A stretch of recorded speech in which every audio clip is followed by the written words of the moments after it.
Hello ਬੱਚੋ, ਕਿਵੇਂ ਹੋ ਸਾਰੇ? ਸਭ ਨੂੰ ਮੇਰੇ ਵੱਲੋਂ ਪਿਆਰ ਭਰੀ ਸਤਿ ਸ਼੍ਰੀ ਅਕਾਲ। ਅੱਜ ਆਪਾਂ ਆਪਣੀ ਗ੍ਰਹਿ ਵਿਗਿਆਨ ਜਮਾਤ 6ਵੀਂ ਦਾ ਤੀਜਾ ਪਾਠ ਭੋਜਨ ਪਕਾਉਣ ਦੇ ਤਰੀਕੇ ਬਾਰੇ ਪੜ੍ਹਾਂਗੇ। ਦੇਖੋ ਬੱਚੋ, ਆਪਾਂ ਭੋਜਨ ਖਾਂਦੇ ਹਾਂ। ਭੋਜਨ ਨੂੰ ਆਪਾਂ ਪਕਾ ਕੇ ਖਾਂਦੇ ਹਾਂ। ਫਲਾਂ ਤੋਂ ਇਲਾਵਾ ਬਾਕੀ ਸਾਰੇ ਭੋਜਨ ਆਪਾਂ ਪਕਾ ਕੇ ਹੀ ਖਾਂਦੇ ਹਾਂ। ਕਦੇ ਸੋਚਿਆ ਹੈ ਕਿ ਆਪਾਂ ਭੋਜਨ ਪਕਾ ਕੇ ਕਿਉਂ ਖਾਂਦੇ ਹਾਂ? ਸੋ ਅੱਜ ਤੁਹਾਨੂੰ ਦੱਸਦੀ ਹਾਂ ਕਿ ਭੋਜਨ ਨੂੰ ਕਿਉਂ ਪਕਾਇਆ ਜਾਂਦਾ ਹੈ ਅਤੇ ਇਸ ਦੇ ਪਕਾਉਣ ਦੇ ਕਈ ਤਰੀਕੇ ਵੀ ਹਨ। ਪਕਾਇਆ ਹੋਇਆ ਭੋਜਨ ਛੇਤੀ ਹਜ਼ਮ ਹੋ ਜਾਂਦਾ ਹੈ, ਜਿਵੇਂ ਦਾਲਾਂ, ਅਨਾਜ, ਮੀਟ ਆਦਿ। ਪਕਾਉਣ ਨਾਲ ਭੋਜਨ ਨਰਮ ਹੋ ਜਾਂਦਾ ਹੈ ਅਤੇ ਆਸਾਨੀ ਨਾਲ ਖਾਧਾ ਜਾ ਸਕਦਾ ਹੈ ਅਤੇ ਪਚ ਵੀ ਆਸਾਨੀ ਨਾਲ ਜਾਂਦਾ ਹੈ। ਦੂਸਰਾ ਕਾਰਨ ਹੈ, ਭੋਜਨ ਪਕਾਉਣ ਨਾਲ ਭੋਜਨ ਦੀ ਰੰਗ, ਬਣਤਰ ਅਤੇ ਸਵਾਦ ਵਿੱਚ ਬਦਲਾਵ ਆ ਜਾਂਦਾ ਹੈ ਅਤੇ ਭੋਜਨ ਖਾਣ ਨੂੰ ਜੀਅ ਕਰਦਾ ਹੈ। ਜਦੋਂ ਕੋਈ ਖਾਣਾ ਪਕਾਉਂਦਾ ਹੈ ਅਤੇ ਭੁੱਖ ਵੀ ਲੱਗੀ ਹੋਵੇ ਤਾਂ ਉਸ ਦੀ ਖੁਸ਼ਬੂ ਤੁਹਾਨੂੰ ਦੂਰ ਤੋਂ ਹੀ ਆ ਜਾਂਦੀ ਹੈ ਅਤੇ ਖਾਣਾ ਖਾਣ ਨੂੰ ਮਨ ਵੀ ਕਰਦਾ ਹੈ। ਤੀਸਰਾ ਕਾਰਨ ਜਿਹੜਾ ਹੈਗਾ, ਖਾਣਾ ਪਕਾਉਣ ਨਾਲ ਉਸ ਵਿੱਚ ਭਿੰਨਤਾ ਆ ਜਾਂਦੀ ਹੈ। ਜਿਵੇਂ ਆਲੂ ਨਾਲ ਹੀ ਆਪਾਂ ਅਲੱਗ-ਅਲੱਗ ਤਰੀਕੇ ਦੇ ਭੋਜਨ ਪਦਾਰਥ ਤਿਆਰ ਕਰਦੇ ਹਾਂ, ਜਿਵੇਂ ਆਲੂ ਪਕੌੜੇ, ਆਲੂ ਦੇ ਪਰੌਂਠੇ, ਚਿਪਸ, ਆਲੂ ਟਿੱਕੀ, ਆਲੂ ਦੀ ਸੁੱਕੀ ਸਬਜ਼ੀ ਆਦਿ। ਚੌਥਾ ਕਾਰਨ ਹੈ, ਭੋਜਨ ਨੂੰ ਪਕਾ ਕੇ ਜ਼ਿਆਦਾ ਦੇਰ ਤੱਕ ਸੁਰੱਖਿਅਤ ਰੱਖਿਆ ਜਾ ਸਕਦਾ ਹੈ। ਜਿਵੇਂ ਦੁੱਧ ਨੂੰ ਗਰਮ ਕਰਕੇ ਉਸ ਦੇ ਬੈਕਟੀਰੀਆ ਖਤਮ ਕਰਕੇ ਦੁੱਧ ਨੂੰ ਆਪਾਂ ਖਰਾਬ ਹੋਣ ਤੋਂ ਜਲਦੀ ਖਰਾਬ ਨਹੀਂ ਹੋਣ ਦਿੰਦੇ। ਫਲਾਂ ਤੋਂ ਇਲਾਵਾ ਬਾਕੀ ਤਕਰੀਬਨ ਸਾਰੇ ਭੋਜਨ ਪਦਾਰਥਾਂ ਨੂੰ ਪਕਾ ਕੇ ਹੀ ਖਾਧਾ ਜਾਂਦਾ ਹੈ। ਇਸ ਦੇ ਹੇਠ ਲਿਖੇ ਕਾਰਨ ਹਨ। ਪਹਿਲਾ, ਪਕਾਇਆ ਹੋਇਆ ਭੋਜਨ ਆਸਾਨੀ ਨਾਲ ਪਚ ਜਾਂਦਾ ਹੈ।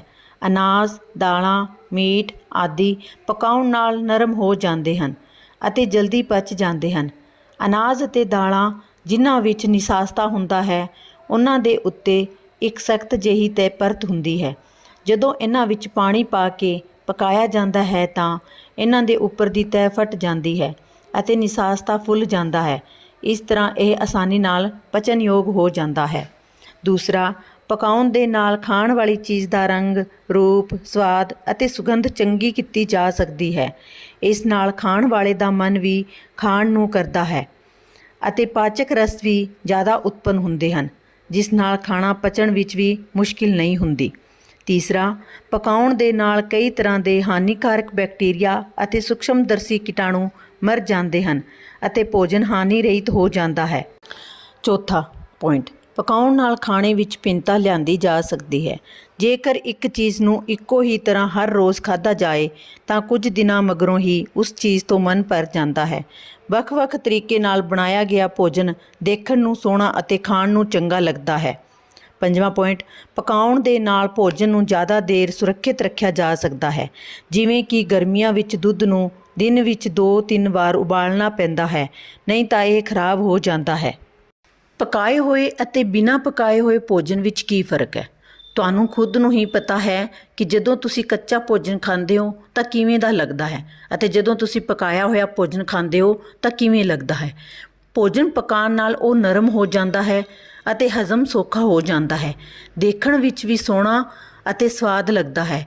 ਅਤੇ ਕੱਚਾ ਭੋਜਨ ਸਖਤ ਹੁੰਦਾ ਹੈ, ਜਲਦੀ ਹਜ਼ਮ ਨਹੀਂ ਹੁੰਦਾ ਹੈ ਅਤੇ ਸਵਾਦ ਵੀ ਨਹੀਂ ਲੱਗਦਾ। ਭੋਜਨ ਪਕਾ ਕੇ ਉਸ ਵਿੱਚ ਹਾਨੀਕਾਰਕ ਕੀਟਾਣੂਆਂ ਨੂੰ ਮਾਰਿਆ ਜਾ ਸਕਦਾ ਹੈ ਅਤੇ ਭੋਜਨ ਨੂੰ ਜ਼ਿਆਦਾ ਦੇਰ ਤੱਕ ਸੁਰੱਖਿਅਤ ਰੱਖਿਆ ਜਾ ਸਕਦਾ ਹੈ। ਇੱਕੋ ਹੀ ਭੋਜਨ ਨੂੰ ਅਲੱਗ-ਅਲੱਗ ਤਰੀਕੇ ਨਾਲ ਪਕਾ ਕੇ ਵੱਖ-ਵੱਖ ਭੋਜਨ ਪਦਾਰਥ ਤਿਆਰ ਕੀਤੇ ਜਾ ਸਕਦੇ ਹਨ। ਪਕਾਏ ਅਤੇ ਅਣਪਕਾਏ ਭੋਜਨ ਵਿੱਚ ਫ਼ਰਕ। ਪਕਾਇਆ ਹੋਇਆ ਭੋਜਨ। ਪਹਿਲਾ ਪੁਆਇੰਟ, ਪਕਾਇਆ ਭੋਜਨ ਨਰਮ ਹੋ ਜਾਂਦਾ ਹੈ ਅਤੇ ਚਬਾਉਣ ਅਤੇ ਪਚਾਉਣ ਵਿੱਚ ਆਸਾਨ ਹੁੰਦਾ ਹੈ। ਜਿਮੀਕੰਦ ਅਤੇ ਅਰਬੀ ਵਰਗੀਆਂ ਚੀਜ਼ਾਂ ਗਲੇ ਨੂੰ ਲੱਗਦੀਆਂ ਹਨ ਅਤੇ ਕੱਚੀਆਂ ਨਹੀਂ ਖਾਧੀਆਂ ਜਾ ਸਕਦੀਆਂ। ਅਣਪਕਾਇਆ ਭੋਜਨ। ਪਹਿਲਾ ਪੁਆਇੰਟ, ਬਿਨਾਂ ਪਕਾਇਆ ਭੋਜਨ ਸਖਤ ਹੁੰਦਾ ਹੈ, ਜਿਸ ਲਈ ਇਸ ਨੂੰ ਚਬਾਉਣਾ ਅਤੇ ਪਚਾਉਣਾ ਮੁਸ਼ਕਿਲ ਹੁੰਦਾ ਹੈ, ਜਿਵੇਂ ਅਨਾਜ ਅਤੇ ਦਾਲਾਂ ਆਦਿ। ਪਕਾਇਆ ਹੋਇਆ ਭੋਜਨ ਦਾ ਦੂਸਰਾ ਪੁਆਇੰਟ, ਪਕਾਏ ਹੋਏ ਭੋਜਨ ਦਾ ਰੰਗ, ਰੂਪ, ਸਵਾਦ ਅਤੇ ਸੁਗੰਧ ਚੰਗੇ ਹੋ ਜਾਂਦੇ ਹਨ ਅਤੇ ਖਾਣ ਨੂੰ ਮਨ ਕਰਦਾ ਹੈ। ਅਣਪਕਾਇਆ ਭੋਜਨ ਦਾ ਦੂਸਰਾ ਪੁਆਇੰਟ, ਕਈ ਭੋਜਨ ਬਿਨਾਂ ਪਕਾਏ ਦੇਖਣ ਨੂੰ ਸਵਾਦ ਅਤੇ ਸੁਗੰਧ ਵਿੱਚ ਚੰਗੇ ਨਹੀਂ ਹੁੰਦੇ, ਇਸ ਲਈ ਉਹਨਾਂ ਨੂੰ ਕੱਚਾ ਖਾਣ ਨੂੰ ਮਨ ਨਹੀਂ ਕਰਦਾ, ਜਿਵੇਂ ਮੀਟ, ਮੱਛੀ, ਅੰਡੇ ਆਦਿ। ਪਕਾਇਆ ਹੋਇਆ ਭੋਜਨ। ਤੀਸਰਾ ਪੁਆਇੰਟ, ਪਕਾਉਣ ਨਾਲ ਜ਼ਿਆਦਾ ਤਾਪਮਾਨ ਦੇ ਕਾਰਨ ਕਈ ਹਾਨੀਕਾਰਕ ਕੀਟਾਣੂ ਮਰ ਜਾਂਦੇ ਹਨ। ਅਣਪਕਾਇਆ ਭੋਜਨ। ਤੀਸਰਾ ਪੁਆਇੰਟ, ਅਣਪਕਾਏ ਭੋਜਨ ਵਿੱਚ ਕਈ ਹਾਨੀਕਾਰਕ ਕੀਟਾਣੂ ਹੁੰਦੇ ਹਨ ਜਿਹੜੇ ਕਿ ਸਿਹਤ ਨੂੰ ਨੁਕਸਾਨ ਪਹੁੰਚਾਉਂਦੇ ਹਨ। ਪਕਾਇਆ ਹੋਇਆ ਭੋਜਨ ਦਾ ਚੌਥਾ ਪੁਆਇੰਟ, ਪਕਾਉਣ ਨਾਲ ਇੱਕੋ ਹੀ ਚੀਜ਼ ਨੂੰ ਵੱਖ-ਵੱਖ ਤਰੀਕਿਆਂ ਨਾਲ ਬਣਾਇਆ ਜਾ ਸਕਦਾ ਹੈ, ਜਿਵੇਂ ਕਿ ਆਲੂ ਦੀਆਂ ਟਿੱਕੀਆਂ, ਚਿਪਸ, ਪਕੌੜੇ, ਸੁੱਕੀ ਜਾਂ ਰਸੇ ਵਾਲੀ ਸਬਜ਼ੀ ਜਾਂ ਆਲੂਆਂ ਤੋਂ ਕਿਸੇ ਹੋਰ ਚੀਜ਼ ਨਾਲ ਮਿਲਾ ਕੇ ਪਕਾਇਆ ਜਾ ਸਕਦਾ ਹੈ। ਅਣਪਕਾਇਆ ਭੋਜਨ ਚੌਥਾ ਪੁਆਇੰਟ, ਜੇਕਰ ਭੋਜਨ ਨੂੰ ਨਾ ਪਕਾਇਆ ਜਾਏ, ਉਸ ਨੂੰ ਇੱਕੋ ਹੀ ਸ਼ਕਲ ਵਿੱਚ ਖਾਧਾ ਜਾਏ ਤਾਂ ਜਲਦੀ ਹੀ ਉਸ ਤੋਂ ਮਨ ਭਰ ਜਾਏਗਾ। ਪਕਾਇਆ ਹੋਇਆ ਭੋਜਨ ਪੰਜਵਾਂ ਪੁਆਇੰਟ, ਪਕਾਉਣ ਨਾਲ ਭੋਜਨ ਨੂੰ ਜ਼ਿਆਦਾ ਦੇਰ ਲਈ ਖਰਾਬ ਹੋਣ ਤੋਂ ਬਚਾਇਆ ਜਾ ਸਕਦਾ ਹੈ। ਜੇਕਰ ਕੱਚੇ ਮੀਟ ਨੂੰ ਕੁਝ ਘੰਟੇ ਜੇ ਨਾ ਪਕਾਇਆ ਜਾਏ ਤਾਂ ਉਸ ਵਿੱਚੋਂ ਬਦਬੂ ਆਉਣ ਲੱਗ ਜਾਂਦੀ ਹੈ। ਅਣਪਕਾਇਆ ਭੋਜਨ ਦਾ ਪੰਜਵਾਂ ਪੁਆਇੰਟ, ਬਿਨਾਂ ਪਕਾਇਆ ਭੋਜਨ ਜਲਦੀ ਖਰਾਬ ਹੋ ਉਸ ਵਿੱਚ ਬੈਕਟੀਰੀਆ ਪੈਦਾ ਹੋ ਜਾਂਦੇ ਹਨ, ਜਿਸ ਨਾਲ ਇਸ ਵਿੱਚੋਂ ਨਾ ਸਿਰਫ ਬਦਬੂ ਹੀ ਆਉਂਦੀ ਹੈ, ਸਗੋਂ ਇਸ ਨੂੰ ਖਾਣ ਨਾਲ ਪੇਟ ਖਰਾਬ ਹੋ ਸਕਦਾ ਹੈ ਜਾਂ ਹੋਰ ਕੋਈ ਤਕਲੀਫ ਹੋ ਸਕਦੀ ਹੈ। ਪਕਾਇਆ ਹੋਇਆ ਭੋਜਨ ਛੇਵਾਂ ਪੁਆਇੰਟ, ਜਿਹੜੀਆਂ ਸਬਜ਼ੀਆਂ ਅਤੇ ਫਲ ਕੱਚੇ ਖਾਧੇ ਜਾ ਸਕਦੇ ਹੋਣ ਉਹਨਾਂ ਨੂੰ ਕੱਚਾ ਹੀ ਖਾਣਾ ਚਾਹੀਦਾ ਹੈ ਤਾਂ ਕਿ ਉਹਨਾਂ ਦੇ ਪੌਸ਼ਟਿਕ ਤੱਤਾਂ ਦਾ ਪੂਰਾ ਲਾਭ ਉਠਾਇਆ ਜਾ ਸਕੇ। ਜ਼ਿਆਦਾ ਸੇਕ 'ਤੇ ਪਕਾਉਣ ਨਾਲ ਕੁਝ ਵਿਟਾਮਿਨ ਨਸ਼ਟ ਹੋ ਜਾਂਦੇ ਹਨ।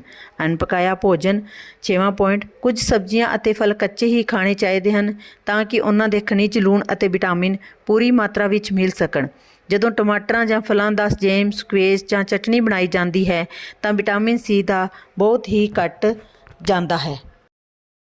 ਭੋਜਨ ਨੂੰ ਪਕਾਉਣ ਦੇ ਕਈ ਤਰੀਕੇ ਹੈ। ਭੋਜਨ ਪਕਾਉਣ ਦੇ 3 ਤਰੀਕੇ ਹਨ: ਸੁੱਕੇ ਸੇਕ ਨਾਲ ਪਕਾਉਣਾ, ਗਿੱਲੇ ਸੇਕ ਨਾਲ ਪਕਾਉਣਾ, ਘਿਓ ਵਿੱਚ ਪਕਾਉਣਾ। ਸੁੱਕੇ ਸੇਕ ਵਿੱਚ ਆਪਾਂ ਭੋਜਨ ਬਿਨਾਂ ਪਾਣੀ ਦੀ ਵਰਤੋਂ ਕਰਕੇ ਭੋਜਨ ਪਕਾਉਂਦੇ ਹਾਂ। ਇਸ ਦੇ ਕਈ ਤਰੀਕੇ ਹਨ, ਜਿਵੇਂ ਸੇਕਣਾ ਅਤੇ ਭੁੰਨਣਾ।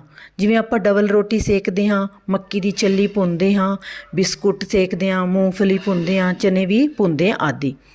ਗਿੱਲੇ ਸੇਕ ਵਿੱਚ ਆਪਾਂ ਭੋਜਨ ਨੂੰ ਪਾਣੀ ਵਿੱਚ ਪਕਾਉਂਦੇ ਹਾਂ, ਜਿਵੇਂ ਕੋਈ ਭੋਜਨ ਉਬਾਲਣਾ, ਭਾਫ਼ ਵਿੱਚ ਪਕਾਉਣਾ, ਚੌਲ ਉਬਾਲਦੇ ਹਾਂ, ਦਾਲਾਂ, ਦਲੀਆ। ਭਾਫ਼ ਵਿੱਚ ਭੋਜਨ ਪਕਾਉਣਾ, ਜਿਵੇਂ ਇਡਲੀ ਅਤੇ ਖੰਮਣ ਢੋਕਲਾ ਆਦਿ। ਹੁਣ ਉਬਾਲਣਾ ਤਰੀਕਾ ਭੋਜਨ ਪਕਾਉਣ ਦੀ ਸਭ ਤੋਂ ਸਰਲ ਵਿਧੀ ਹੈ। ਇਹ ਭੋਜਨ ਉਬਾਲਣ ਤੋਂ ਬਾਅਦ ਉਸ ਦਾ ਪਾਣੀ ਆਪਾਂ ਨੂੰ ਸੁੱਟਣਾ ਨਹੀਂ ਚਾਹੀਦਾ, ਕਿਉਂਕਿ ਅਜਿਹਾ ਕਰਨ ਨਾਲ ਪਾਣੀ ਵਿੱਚ ਘੁਲਣਸ਼ੀਲ ਜਿਹੜੇ ਵਿਟਾਮਿਨ ਹੈਗੇ, ਵਿਟਾਮਿਨ ਬੀ ਅਤੇ ਸੀ, ਉਹ ਅਜਿਹਾ ਹੀ ਚਲੇ ਜਾਂਦੇ ਹੈ। ਵਿਟਾਮਿਨ ਸੀ ਪਕਾਉਣ ਨਾਲ ਨਸ਼ਟ ਹੋ ਜਾਂਦਾ ਹੈ। ਹੁਣ ਹੈ ਮੱਠੀ ਅੱਗ 'ਤੇ ਰਿੰਨਣਾ। ਇਸ ਦੇ ਵਿੱਚ ਆਪਾਂ ਭੋਜਨ ਨੂੰ ਪਾਣੀ ਵਿੱਚ ਪਾ ਕੇ ਗੈਸ ਨੂੰ ਘੱਟ ਕਰਕੇ ਮੱਠੀ ਅੱਗ 'ਤੇ ਭੋਜਨ ਨੂੰ ਪਕਾਉਂਦੇ ਹਾਂ। ਇਸ ਤਰੀਕੇ ਨਾਲ ਭੋਜਨ ਪਕਾਉਣ ਨਾਲ ਬਾਲਣ ਘੱਟ ਖਰਚ ਹੁੰਦਾ ਹੈ। ਬੇਕ ਕਰਨਾ, ਇਸ ਵਿੱਚ ਗਰਮ ਭੱਠੀ ਵਿੱਚ ਭੋਜਨ ਨੂੰ ਰੱਖ ਕੇ ਗਰਮ ਹਵਾ ਨਾਲ ਭੋਜਨ ਨੂੰ ਪਕਾਇਆ ਜਾਂਦਾ ਹੈ, ਜਿਵੇਂ ਡਬਲ ਰੋਟੀ, ਕੇਕ, ਬਿਸਕੁਟ ਆਦਿ। ਭੁੰਨਣਾ, ਇਸ ਵਿੱਚ ਭੋਜਨ ਨੂੰ ਅੱਗ 'ਤੇ ਸਿੱਧਾ ਹੀ ਰੱਖ ਕੇ ਭੁੰਨਿਆ ਜਾਂਦਾ ਹੈ, ਜਿਵੇਂ ਛੱਲੀ, ਆਲੂ, ਸ਼ੱਕਰਕੰਦੀ, ਮੁਰਗਾ, ਮੱਛੀ ਆਦਿ। ਭੋਜਨ ਨੂੰ ਘਿਓ ਜਾਂ ਤੇਲ ਵਿੱਚ ਤਲ ਕੇ ਵੀ ਤਿਆਰ ਕੀਤਾ ਜਾਂਦਾ ਹੈ। ਖੁੱਲ੍ਹੇ ਘਿਓ ਵਿੱਚ ਤਲਣਾ, ਜਿਵੇਂ ਸਮੋਸਾ, ਪੂਰੀ, ਪਕੌੜੇ ਆਪਾਂ ਤਲਦੇ ਹਾਂ। ਘੱਟ ਘਿਓ ਵਿੱਚ ਤਲਣਾ, ਜਿਵੇਂ ਪਰਾਂਠੇ, ਆਲੂ ਟਿੱਕੀ ਆਪਾਂ ਬਣਾਉਂਦੇ ਹਾਂ। ਭੋਜਨ ਪਕਾਉਣ ਦੇ ਤਰੀਕੇ, ਭੋਜਨ ਨੂੰ 3 ਤਰੀਕਿਆਂ ਨਾਲ ਪਕਾਇਆ ਜਾ ਸਕਦਾ ਹੈ। ਪਹਿਲਾ, ਸੁੱਕੇ ਸੇਕ ਨਾਲ ਪਕਾਉਣਾ, ਜਿਵੇਂ ਕਿ ਭੁੰਨਣਾ ਜਾਂ ਸੇਕਣਾ ਅਤੇ ਬੇਕ ਕਰਨਾ। ਇਸੇ ਤਰੀਕੇ ਨਾਲ ਡਬਲ ਰੋਟੀ, ਕੇਕ ਆਦਿ ਬਣਾਏ ਜਾਂਦੇ ਹਨ। ਬੈਂਗਣ ਦਾ ਭੜਥਾ ਬਣਾਉਣ ਲਈ ਉਹਨਾਂ ਨੂੰ ਭੁੰਨਿਆ ਜਾਂਦਾ ਹੈ। ਮੀਟ ਮੁਰਗੇ ਨੂੰ ਵੀ ਭੁੰਨਿਆ ਜਾ ਸਕਦਾ ਹੈ। ਦੂਸਰਾ, ਗਿੱਲੇ ਸੇਕ ਨਾਲ ਪਕਾਉਣਾ, ਜਿਵੇਂ ਕਿ ਉਬਾਲਣਾ, ਭਾਫ਼ ਨਾਲ ਪਕਾਉਣਾ। ਤੀਸਰਾ, ਘਿਓ ਵਿੱਚ ਪਕਾਉਣਾ, ਜਿਵੇਂ ਕਿ ਥੋੜ੍ਹੇ ਜਾਂ ਜ਼ਿਆਦਾ ਘਿਓ ਵਿੱਚ ਤਲਣਾ। ਪਹਿਲਾ ਹੈ ਉਬਾਲਣਾ, ਜਦੋਂ ਕਿਸੇ ਚੀਜ਼ ਨੂੰ ਖੁੱਲ੍ਹੇ ਪਾਣੀ ਵਿੱਚ ਪਕਾਇਆ ਜਾਏ ਤਾਂ ਉਸ ਨੂੰ ਉਬਾਲਣਾ ਕਹਿੰਦੇ ਹਨ। ਇਸ ਤਰੀਕੇ ਨਾਲ ਭੋਜਨ ਨਰਮ ਅਤੇ ਪਚਣਯੋਗ ਹੋ ਜਾਂਦਾ ਹੈ, ਪਰ ਖਾਣ ਵਿੱਚ ਬਹੁਤਾ ਸਵਾਦ ਨਹੀਂ ਹੁੰਦਾ। ਇਸ ਤਰੀਕੇ ਨਾਲ ਭੋਜਨ ਪਕਾਉਣ ਨਾਲ ਭੋਜਨ ਦੇ ਖਣਿਜ, ਲੂਣ ਅਤੇ ਪਾਣੀ ਵਿੱਚ ਘੁਲਣਸ਼ੀਲ ਵਿਟਾਮਿਨ ਪਾਣੀ ਵਿੱਚ ਘੁਲ ਜਾਂਦੇ ਹਨ। ਇਸ ਲਈ ਪਕਾਉਣ ਮਗਰੋਂ ਜੇਕਰ ਇਹ ਪਾਣੀ ਸੁੱਟ ਦਿੱਤਾ ਜਾਵੇ ਤਾਂ ਇਹ ਪੌਸ਼ਟਿਕ ਤੱਤ ਨਸ਼ਟ ਹੋ ਜਾਂਦੇ ਹਨ। ਇਸ ਲਈ ਚੌਲਾਂ ਜਾਂ ਸਬਜ਼ੀਆਂ ਨੂੰ ਉਬਾਲ ਕੇ ਪਾਣੀ ਸੁੱਟਣਾ ਨਹੀਂ ਚਾਹੀਦਾ, ਜਾਂ ਤਾਂ ਉਨਾ ਹੀ ਪਾਣੀ ਪਾਓ ਜਿਸ ਵਿੱਚ ਚੀਜ਼ ਗਲ ਕੇ ਤਿਆਰ ਹੋ ਜਾਵੇ, ਜਾਂ ਫਿਰ ਉਸ ਪਾਣੀ ਨੂੰ ਕਿਸੇ ਹੋਰ ਚੀਜ਼ ਵਿੱਚ ਵਰਤ ਲੈਣਾ ਚਾਹੀਦਾ ਹੈ। ਜਿੱਥੋਂ ਤੱਕ ਹੋ ਸਕੇ ਖਾਦ ਪਦਾਰਥਾਂ ਨੂੰ ਛਿਲਕੇ ਸਮੇਤ ਹੀ ਉਬਾਲੋ। ਆਲੂ, ਸ਼ੱਕਰਕੰਦੀ, ਸਿੰਗਾੜੇ ਆਦਿ ਦਾ ਛਿਲਕਾ ਉਬਾਲਣ ਮਗਰੋਂ ਹੀ ਉਤਾਰੋ। ਭੋਜਨ ਉਬਾਲਣ ਸਮੇਂ ਬਰਤਨ ਨੂੰ ਉੱਪਰੋਂ ਢੱਕ ਕੇ ਰੱਖੋ ਅਤੇ ਪਾਣੀ ਨੂੰ ਉਬਾਲ ਆਉਣ ਮਗਰੋਂ ਸੇਕ ਘਟਾ ਦਿਓ। ਜ਼ਿਆਦਾ ਤੇਜ਼ੀ ਨਾਲ ਪਾਣੀ ਉਬਲਣ ਨਾਲ ਪਾਣੀ ਛੇਤੀ ਨਾਲ ਸੁੱਕ ਜਾਂਦਾ ਹੈ ਅਤੇ ਬਾਲਣ ਦਾ ਜ਼ਿਆਦਾ ਖਰਚ ਆਉਂਦਾ ਹੈ। ਪਰ ਇਸ ਨਾਲ ਚੀਜ਼ ਜਲਦੀ ਪੱਕਦੀ ਨਹੀਂ। ਨਿਸਾਸਤੇ ਵਾਲੀਆਂ ਚੀਜ਼ਾਂ ਜਿਵੇਂ ਦਾਲਾਂ, ਚੌਲ, ਦਲੀਏ ਆਦਿ ਨੂੰ ਪਾਣੀ ਵਿੱਚ ਪਕਾਉਣਾ ਚਾਹੀਦਾ ਹੈ। ਇਸ ਨਾਲ ਸਟਾਰਚ ਪਾਣੀ ਵਿੱਚ ਘੁਲ ਜਾਂਦੀ ਹੈ ਅਤੇ ਪਕਾਈ ਹੋਈ ਚੀਜ਼ ਪਚਣਯੋਗ ਹੋ ਜਾਂਦੀ ਹੈ। ਭਾਫ਼ ਨਾਲ ਪਕਾਉਣਾ। ਇਸ ਵਿੱਚ ਭੋਜਨ ਪਾਣੀ ਨਾਲ ਨਹੀਂ ਸਗੋਂ ਉਸ ਦੀ ਭਾਫ਼ ਨਾਲ ਪਕਾਇਆ ਜਾਂਦਾ ਹੈ। ਇਸ ਦੇ ਦੋ ਤਰੀਕੇ ਹੈ, ਸਿੱਧਾ ਤੇ ਅਸਿੱਧਾ। ਸਿੱਧਾ ਤਰੀਕਾ, ਇਸ ਵਿੱਚ ਭੋਜਨ ਸਿੱਧਾ ਭਾਫ਼ ਦੇ ਸੰਪਰਕ ਵਿੱਚ ਆਉਂਦਾ ਹੈ। ਇਸ ਵਿੱਚ ਇੱਕ ਪਤੀਲੇ ਵਿੱਚ ਪਾਣੀ ਪਾ ਕੇ ਅੱਗ 'ਤੇ ਰੱਖ ਦਿੱਤਾ ਜਾਂਦਾ ਹੈ। ਉਸੇ ਪਤੀਲੇ ਉੱਪਰ ਕਿਸੇ ਛਾਣਨੀਦਾਰ ਬਰਤਨ ਵਿੱਚ ਸਬਜ਼ੀਆਂ ਜਾਂ ਗੋਸ਼ਤ ਪਾ ਕੇ ਰੱਖ ਦਿੱਤੇ ਜਾਂਦੇ ਹਨ। ਮੋਰੀਆਂ ਰਾਹੀਂ ਭਾਫ਼ ਸਿੱਧੀ ਪਦਾਰਥ ਨਾਲ ਲੱਗਦੀ ਹੈ ਅਤੇ ਭੋਜਨ ਪੱਕ ਜਾਂਦਾ ਹੈ। ਪਰ ਇਸ ਤਰ੍ਹਾਂ ਭੋਜਨ ਦੇ ਕਈ ਜ਼ਰੂਰੀ ਤੱਤ ਪਾਣੀ ਵਿੱਚ ਡਿੱਗ ਪੈਂਦੇ ਹਨ, ਜੋ ਪਾਣੀ ਸੁੱਟ ਦੇਣ ਨਾਲ ਨਸ਼ਟ ਹੋ ਜਾਂਦੇ ਹਨ। ਇਸ ਵਿੱਚ ਬਾਲਣ ਖਰਚ ਹੁੰਦਾ ਹੈ, ਭੋਜਨ ਦੀ ਖੁਸ਼ਬੂ ਘੱਟ ਜਾਂਦੀ ਹੈ। ਦੂਸਰਾ ਅਸਿੱਧਾ ਤਰੀਕਾ, ਇੱਕ ਬਰਤਨ ਵਿੱਚ ਪਾਣੀ ਪਾ ਕੇ ਅੱਗ 'ਤੇ ਰੱਖ ਦਿੱਤਾ ਜਾਂਦਾ ਹੈ। ਕਿਸੇ ਹੋਰ ਡੱਬੇ ਵਿੱਚ ਭੋਜਨ ਪਾ ਕੇ ਪਾਣੀ ਵਾਲੇ ਬਰਤਨ ਵਿੱਚ ਬੰਦ ਕਰਕੇ ਜਾਂ ਫਿੱਟ ਕਰਕੇ ਰੱਖ ਦਿੱਤਾ ਜਾਂਦਾ ਹੈ। ਭਾਫ਼ ਬਰਤਨ ਨਾਲ ਲੱਗਦੀ ਹੈ, ਨਾ ਕਿ ਭੋਜਨ ਨਾਲ। ਇਸ ਤਰ੍ਹਾਂ ਭੋਜਨ ਦੇ ਪੌਸ਼ਟਿਕ ਤੱਤ ਅਤੇ ਸੁਗੰਧੀ ਦੋਨੋਂ ਕਾਇਮ ਰਹਿੰਦੀ ਹੈ। ਇਹ ਭੋਜਨ ਪਕਾਉਣ ਦਾ ਵਧੀਆ ਅਤੇ ਸੁਆਦੀ ਤਰੀਕਾ ਹੈ। ਪੁਡਿੰਗ ਅਤੇ ਕਸਟਰਡ ਦੋਵਾਂ ਲਈ ਬਰਤਨ ਉੱਪਰੋਂ ਚੰਗੀ ਤਰ੍ਹਾਂ ਬੰਦ ਹੋਣਾ ਚਾਹੀਦਾ ਹੈ, ਜਿਸ ਨਾਲ ਪਾਣੀ ਅੰਦਰ ਨਾ ਜਾ ਸਕੇ। ਅਜਿਹਾ ਭੋਜਨ ਰੋਗੀ ਲਈ ਅਤੀ ਉੱਤਮ ਹੈ, ਕਿਉਂਕਿ ਅਜਿਹਾ ਭੋਜਨ ਪੌਸ਼ਟਿਕ ਅਤੇ ਜਲਦੀ ਹਜ਼ਮ ਹੋਣ ਵਾਲਾ ਹੁੰਦਾ ਹੈ। ਇਸ ਢੰਗ ਨਾਲ ਪਕਾਈ ਹੋਈ ਪਸ਼ੂ ਪ੍ਰੋਟੀਨ ਵੀ ਬਹੁਤੀ ਪੱਕ ਕੇ ਖਰਾਬ ਨਹੀਂ ਹੁੰਦੀ ਅਤੇ ਪੱਕੀ ਹੋਈ ਵਸਤੂ ਦੀ ਸ਼ਕਲ ਵੀ ਨਹੀਂ ਵਿਗੜਦੀ। ਭਾਫ਼ ਨਾਲ ਭੋਜਨ ਪਕਾਉਣ ਸਮੇਂ ਧਿਆਨ ਰੱਖਣ ਯੋਗ ਗੱਲਾਂ। ਪਹਿਲਾ, ਪਾਣੀ ਦਾ ਤਾਪਕ੍ਰਮ ਇੱਕੋ ਜਿਹਾ ਰਹਿਣਾ ਚਾਹੀਦਾ ਹੈ। ਦੂਸਰਾ, ਭੋਜਨ ਵਾਲੇ ਬਰਤਨ ਨਾਲੋਂ ਪਾਣੀ ਵਾਲਾ ਬਰਤਨ ਨਾ ਬਹੁਤ ਵੱਡਾ ਅਤੇ ਨਾ ਹੀ ਫਿੱਟ ਹੋਣਾ ਚਾਹੀਦਾ ਹੈ। ਤੀਸਰਾ, ਭੋਜਨ ਵਾਲਾ ਬਰਤਨ ਜੇ ਬੰਦ ਕਰਕੇ ਰੱਖਣਾ ਹੋਵੇ ਤਾਂ ਉਸ ਦੇ ਮੂੰਹ ਨੂੰ ਥਿੰਦਾ ਕਰਕੇ ਬੰਦ ਕਰਨਾ ਚਾਹੀਦਾ ਹੈ। ਚੌਥਾ ਪੁਆਇੰਟ, ਪਾਣੀ ਦੇ ਬਰਤਨ ਨੂੰ ਕੱਸ ਕੇ ਬੰਦ ਕਰੋ ਤਾਂ ਕਿ ਭਾਫ਼ ਵਿਅਰਥ ਨਾ ਜਾਵੇ। ਹੁਣ ਮੱਠੀ ਅੱਗ 'ਤੇ ਰਿੰਨਣਾ, ਸਟਿਊ ਕਰਨਾ। ਇਹ ਖਾਣਾ ਪਕਾਉਣ ਦਾ ਘੱਟ ਖਰਚੀਲਾ ਅਤੇ ਸੌਖਾ ਤਰੀਕਾ ਹੈ। ਸਖਤ ਪਦਾਰਥ ਬਣਾਉਣ ਦਾ ਇਹ ਸਸਤਾ ਤਰੀਕਾ ਹੈ। ਇਸ ਨਾਲ ਭੋਜਨ ਦੇ ਤੱਤ ਅਤੇ ਖੁਸ਼ਬੂ ਉਂਝ ਹੀ ਕਾਇਮ ਰਹਿੰਦੇ ਹਨ, ਕਿਉਂਕਿ ਜਿਸ ਪਾਣੀ ਵਿੱਚ ਭੋਜਨ ਪਕਾਇਆ ਜਾਂਦਾ ਹੈ ਉਸ ਨੂੰ ਸੁੱਟਿਆ ਨਹੀਂ ਜਾਂਦਾ, ਬਲਕਿ ਭੋਜਨ ਦੇ ਨਾਲ ਹੀ ਪਰੋਸਿਆ ਜਾਂਦਾ ਹੈ। ਇਹ ਉਬਾਲਣ ਨਾਲੋਂ ਲੰਬਾ ਅਤੇ ਮੱਠੀ ਅੱਗ 'ਤੇ ਪਕਾਉਣ ਦਾ ਤਰੀਕਾ ਹੈ। ਪਾਣੀ ਵੀ ਘੱਟ ਹੀ ਵਰਤਿਆ ਜਾਂਦਾ ਹੈ। ਇਸ ਵਿੱਚ ਬਾਲਣ ਦਾ ਖਰਚ ਵੀ ਘੱਟ ਹੁੰਦਾ ਹੈ। ਅਜਿਹਾ ਭੋਜਨ ਛੇਤੀ ਹੀ ਪਚ ਜਾਂਦਾ ਹੈ। ਗੋਸ਼ਤ, ਸੁਕਾਇਆ ਹੋਇਆ ਸਬਜ਼ੀਆਂ ਅਤੇ ਫਲਾਂ ਨੂੰ ਸਟਿਊ ਕੀਤਾ ਜਾਂਦਾ ਹੈ। ਸਬਜ਼ੀਆਂ ਅਤੇ ਗੋਸ਼ਤ ਦੇ ਟੁਕੜੇ ਕਰਕੇ ਹੀ ਸਟਿਊ ਕਰਨਾ ਚਾਹੀਦਾ ਹੈ। 500 ਗ੍ਰਾਮ ਗੋਸ਼ਤ ਵਿੱਚ ਚਾਹ ਦੇ 3 ਪਿਆਲੇ ਪਾਣੀ ਬਹੁਤ ਹੈ। ਬੇਕ ਕਰਨਾ, ਇਸ ਵਿੱਚ ਪਦਾਰਥ ਨੂੰ ਗਰਮ ਭੱਠੀ ਵਿੱਚ ਬੰਦ ਰੱਖ ਕੇ ਸੁੱਕੀ ਗਰਮ ਹਵਾ ਨਾਲ ਪਕਾਇਆ ਜਾਂਦਾ ਹੈ, ਜਿਵੇਂ ਤੰਦੂਰ ਵਿੱਚ ਰੋਟੀ ਪਕਾਉਣਾ। ਭੋਜਨ ਵਾਲੇ ਟਿਨ ਨੂੰ ਪਹਿਲਾਂ ਜ਼ਿਆਦਾ ਸੇਕ ਵਿੱਚ ਅਤੇ ਘੱਟ ਸੇਕ ਵਿੱਚ ਰੱਖਿਆ ਜਾਂਦਾ ਹੈ। ਭੱਠੀ ਦਾ ਤਾਪਕ੍ਰਮ ਬਰਾਬਰ ਰਹਿਣਾ ਚਾਹੀਦਾ ਹੈ। ਭੋਜਨ ਭੱਠੀ ਦੀ ਗਰਮ ਹਵਾ ਨਾਲ ਪੱਕਦਾ ਹੈ। ਪਾਣੀ ਤੋਂ ਬਿਨਾਂ ਭੋਜਨ ਦੇ ਸਾਰੇ ਤੱਤ ਕਾਇਮ ਰਹਿੰਦੇ ਹਨ। ਬੇਕਿੰਗ ਦੁਆਰਾ ਬਿਸਕੁਟ, ਡਬਲ ਰੋਟੀ, ਕੇਕ, ਪੇਸਟਰੀ ਅਤੇ ਰਸ ਆਦਿ ਬਣਾਏ ਜਾਂਦੇ ਹਨ। ਕੱਚੇ ਕੇਲੇ ਅਤੇ ਹੋਰ ਫਲਾਂ ਨੂੰ ਵੀ ਮਸਾਲਾ ਲਾ ਕੇ ਪਕਾਇਆ ਜਾਂਦਾ ਹੈ। ਭੁੰਨਣਾ, ਪਦਾਰਥ ਨੂੰ ਥੋੜ੍ਹੀ ਜਿਹੀ ਚਿਕਨਾਈ ਲਾ ਕੇ ਸੇਕਣ ਨੂੰ ਹੀ ਭੁੰਨਣਾ ਕਹਿੰਦੇ ਹਨ। ਗੋਸ਼ਤ ਦੇ ਕੋਮਲ ਹਿੱਸਿਆਂ ਨੂੰ ਸੀਖਾਂ ਆਦਿ ਦੀ ਮਦਦ ਨਾਲ ਗੋਲ ਘੁਮਾ ਕੇ ਮੱਚਦੀ ਅੱਗ 'ਤੇ ਪਕਾਇਆ ਜਾਂਦਾ ਹੈ। ਕਬਾਬ ਵੀ ਇਸੇ ਤਰ੍ਹਾਂ ਬਣਦੇ ਹਨ। ਇਸ ਤਰ੍ਹਾਂ ਪਕਾਏ ਹੋਏ ਭੋਜਨ ਸੁੱਕੜ ਜਾਂਦੇ ਹਨ। ਇਹ ਇੱਕ ਮਹਿੰਗਾ ਤਰੀਕਾ ਹੈ। ਇਸ ਤਰ੍ਹਾਂ ਭੋਜਨ ਦੇ ਤੱਤ ਵੀ ਅੱਗ ਵਿੱਚ ਡਿੱਗ ਪੈਂਦੇ ਹਨ। ਇਸ ਤਰ੍ਹਾਂ ਪਕਾਇਆ ਭੋਜਨ ਜਲਦੀ ਹਜ਼ਮ ਹੋਣ ਵਾਲਾ ਅਤੇ ਮਿੱਠੀ ਸੁਗੰਧੀ ਵਾਲਾ ਹੁੰਦਾ ਹੈ। ਇਹ ਭੋਜਨ ਧੂਏ ਰਹਿਤ ਹੁੰਦਾ ਹੈ। ਅੱਜ ਕੱਲ੍ਹ ਮੁਰਗਾ, ਮੱਛੀ ਨੂੰ ਵੀ ਓਵਨ ਵਿੱਚ ਭੁੰਨਿਆ ਜਾਂਦਾ ਹੈ।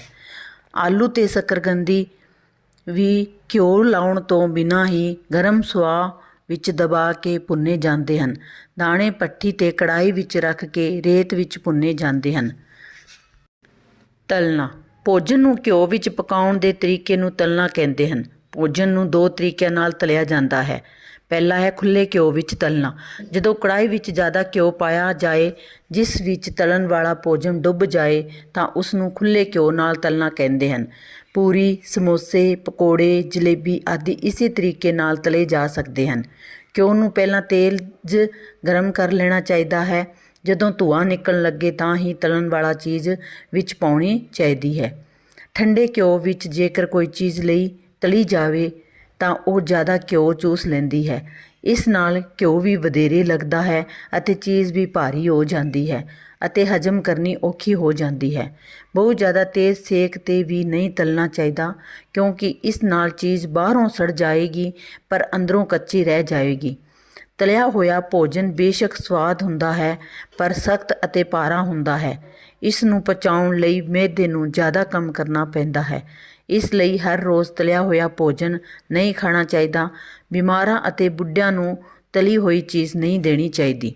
ਦੂਸਰਾ, ਘੱਟ ਘਿਓ ਵਿੱਚ ਤਲਣਾ। ਤਵੇ ਜਾਂ ਫਰਾਈਂਗ ਪੈਨ ਵਿੱਚ ਥੋੜ੍ਹਾ ਜਿਹਾ ਘਿਓ ਪਾ ਕੇ ਤਲਣ ਨੂੰ ਘੱਟ ਘਿਓ ਵਿੱਚ ਤਲਣਾ ਕਹਿੰਦੇ ਹਨ। ਇਸ ਤਰੀਕੇ ਨਾਲ ਪਰੌਂਠੇ, ਅੰਡੇ ਜਾਂ ਟਿੱਕੀਆਂ ਤਲੀਆਂ ਜਾਂਦੀਆਂ ਹਨ। ਤਵੇ ਉੱਤੇ ਥੋੜ੍ਹਾ ਜਿਹਾ ਘਿਓ ਪਾ ਕੇ ਪਹਿਲਾਂ ਇੱਕ ਪਾਸਾ ਸੇਕ ਲਿਆ ਜਾਂਦਾ ਹੈ ਅਤੇ ਫਿਰ ਦੂਸਰਾ ਪਾਸਾ ਪਰਤਾ ਕੇ ਤਲਿਆ ਜਾਂਦਾ ਹੈ।